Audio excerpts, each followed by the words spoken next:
Hi everyone, my name is Melissa. I've been coming to Journeys for about 7 years now. When I first started attending, I was that person who would bolt out the door every Sunday after church. I really didn't want to talk to people and didn't want to interact with people. I wanted to come in, get the message, and get out. The interesting thing is, I had actually joined a few small groups at Journeys early on for brief periods of time, and even co-led a marrieds group. So I knew quite a few people, but for some reason, I felt like I was never fully connecting and fully belonging. Do you feel like you know people in the church but don't feel connected? I'm going to ask that question again. Do you feel like you know people in the church but don't feel connected? I would see this question week after week after week in the JC program and think, that's me. Oh my goodness, that is me. So in the few small groups I had checked out, the people were lovely and always so friendly and warm and welcoming. But the common denominator in terms of why I felt the groups weren't working for me was me. I was struggling with fear, anxiety, insecurity, and self-doubt. And I sort of had this wall up that I thought was protecting me, but in reality, it was making me more vulnerable. Fast forward a few years into my journey at Journeys, life happened and a personal crisis hit. My husband and I separated, and just 3 months later, my mother passed away from breast cancer after being diagnosed just 6 months earlier. My mother and my ex-husband were my two best friends, the two people that I was closest to in this world, and to lose them back to back was devastating. But I thank God for those few small groups I had been involved in at Journeys, because it was through one of those groups that I got connected with a wonderful woman of God who would later become my mentor. She took me under her wing and walked with me every step of the way through the loss of my mother and a 3-year separation and eventual divorce from my ex. A few years into my separation, there was an incident that occurred that took me into one of my deepest valleys. And during that valley, I made a decision to seek God with my whole heart, my whole soul, my everything. And when I did this, he began to reveal himself to me, and I began to experience his love in incredible ways that I did not know were possible. He also began to work in my heart and shift my mentality outward to be more other people and service focused rather than self-focused. One of the things that God placed on my heart to do as I was seeking him was to start a small group. The prompting was so strong to the point where it almost felt like a burden. Initially, I resisted and resisted and resisted. I tried to come up with every excuse in the book. I would say to God, I'm too introverted. I'm not a people person. I've never led a group on my own. I'm too busy. I don't know the Bible well enough. I'm not qualified. I still have issues of my own, and I'm still healing from my own pain, etc., etc. So I consulted a very wise person about my dilemma, and he said something that resonates with me till this day. He said, it's your pain actually that qualifies you. And even more important is the pursuit of God in the midst of that pain that qualifies you to lead this group. So I finally surrendered and I said yes to God. And I started my Empower Women's group just a few years ago. Almost immediately after saying yes, something powerful started to happen. God began the process of breaking some chains in my life, removing fear and doubt and anxiety from my heart and taking them out one by one. And these were the very things that were blocking me before from fully connecting and from achieving God's purpose for my life. It's almost as if God was just waiting for me to say yes and to take that step of faith so that I could experience what was on the other side of fear, the other side of anxiety, the other side of insecurity. And on the other side is my best life. I have more freedom, more love, more joy, more peace. I'm more bold, more brave, more confident. By no means is my life perfect. I still have my problems and struggles and weeds that creep up in my heart all the time. But my life and the quality of my life is so much better. Not because the problems have gone away, but because I have more love, more joy, more peace. Today, rather than being that person who bolts out the door every Sunday, I'm that person who you have to drag out of here. I look forward to the message and the praise and worship every Sunday, but now I also really look forward to connecting, to seeing my friends, most of whom I've met through small groups and are like family to me now. And I also look forward to meeting new people. The old Melissa was a person who did not enjoy meeting new people. In fact, I dreaded it, but now I genuinely do. And I attribute that change first and foremost to my relationship with God, and also to having authentic and meaningful relationships with God's people.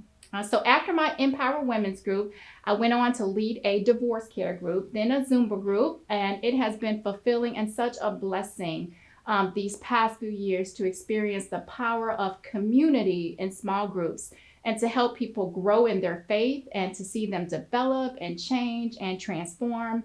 But the biggest thrill of all is seeing those same people turn around and pay it forward, to see them leading groups, serving, helping other people, connecting, and building the kingdom. It's awesome.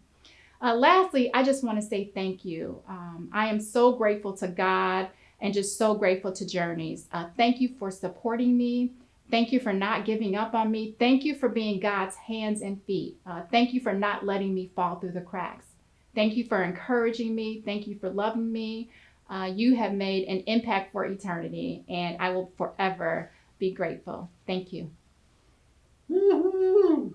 That's awesome. It's really, really powerful. You Thanks. did great. Thanks. Very animated, passionate, authentic. It's good. Yeah. Thank you. Thank you. Yeah, I was Anything that concerned you maybe want- with reading it that it may not come across as authentic if we Yeah. were, interviewing, but I feel good about it. I think it comes across pretty a real you. It doesn't feel like Yeah. you're reading it. I mean, it's your heart's there, right, Jamie? Yeah. Yeah, it feels good. Is there anything else that you might want to say or share? I just say if you're that person who is not sure about joining a small group, should I be looking at you or looking at the camera? Probably at the camera, yeah. Look So- at Jamie, I guess. Yeah. So I think one other thing I would just say, if you're that person who is just on the fence about joining a group, if you're not a people person, if you feel like you're too busy, I just encourage you just to take that step of faith, that next step of faith, because there's so much just on the other side. And I feel like just being a part of a small group and being involved with the small groups has just enriched my life so much. And I feel like God's best for us is in relationship with Him, but also we find it in relationship with others. So I just encourage you just to take that step. Yeah. One last thing, because I just think it's what you went through is unimaginable pain with your husband, with Sam, and then your mom. Mm-hmm. When you were at that place in that period of time, I mean, what were some of the thoughts that you had? I mean, because I think other people that hear this, they might be in a really desperate place and they need to know they're not alone in that pain too. So, just describe for a little bit, if you don't mind, some of the pain and what that felt like, and because then now we see it on the other side, and I think that contrast is good. So, whatever you feel comfortable with. Sure. So I'll never forget, I remember I was home in Chicago and just helping to take care of my mom. And at the time, my marriage was falling apart and I didn't know what was happening. And I remember just getting on my knees and just crying out to God because I didn't understand what was happening and why it was happening. And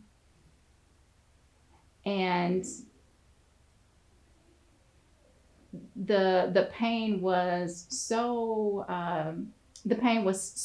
intense, and I think I was looking for answers, and I just didn't understand what was going on. And there were times that I just felt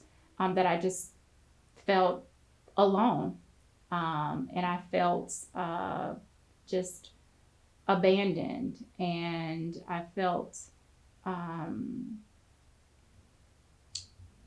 like this is my best friend who is no longer there for me, and my mom may not be there for me in the future, and but something just God reminded me of is that I am never alone, and it was this situation that I think was necessary for me to get that and to really believe that, like, yes, my husband may not be there. I had to come to that realization.